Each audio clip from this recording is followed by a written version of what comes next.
ಭಾರತೀಯ ಮೂಲದ ಇಂಜಿನಿಯರ್ ವ್ಯಕ್ತಿಯೊಬ್ಬರನ್ನ ಅಮೆರಿಕದ ಕ್ಯಾನ್ಸಾಸ್ನಲ್ಲಿ ಗುಂಡಿಟ್ಟು ಹತ್ಯೆ ಮಾಡಲಾಗಿದೆ. ಹೈದರಾಬಾದ್ ಮೂಲದ ಶ್ರೀನಿವಾಸ್ ಕುಚ್ಚಬೋಟ್ಲ ಹತ್ಯೆಯಾದ ವ್ಯಕ್ತಿ.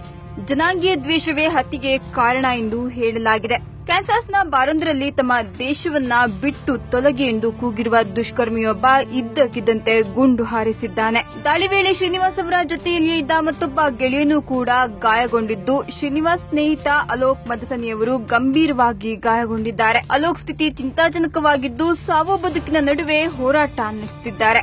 ಆಡಮ್ ಪೊರಿಂಟೋ ನಮ್ಮ ನಿವೃತ್ತ ನೌಕಾಪಡೆಯ ಸಿಬ್ಬಂದಿ ಗುಂಡಿನ ದಾಳಿ ನಡೆಸಿದ್ದು, ನಮ್ಮ ದೇಶವನ್ನ ಬಿಟ್ಟು ತೊಲಗಿ ಎಂದು ಕೂಗಿ ಗುಂಡು ಹಾರಿಸಿದ್ದಾನೆಂದು ಹೇಳಲಾಗುತ್ತಿದೆ. ಆರೋಪಿಯನ್ನ ಬಂಧಿಸಿರುವ ಅಧಿಕಾರಿಗಳು ತನಿಖೆ ನಡೆಸುತ್ತಿದ್ದಾರೆ. ಅಮೆರಿಕದಲ್ಲಿರುವ ವಿದೇಶಿ ವಲಸಿಗರನ್ನ ಹೊರಹಾಕುವ ಯತ್ನದಲ್ಲಿ ಅಮೆರಿಕ ಅಧ್ಯಕ್ಷ ಡೊನಾಲ್ಡ್ ಟ್ರಂಪ್ ಅವರು ಕಾರ್ಯನಿರತರಾಗಿರುವ ಸಮಯದಲ್ಲಿಯೇ ಈ ರೀತಿಯ ಜನಾಂಗೀಯ ದಾಳಿ ನಡೆದಿರುವುದು ಅಮೆರಿಕದಲ್ಲಿರುವ ಭಾರತೀಯರಲ್ಲಿ ಆತಂಕವನ್ನ ಸೃಷ್ಟಿ ಮಾಡಿದೆ.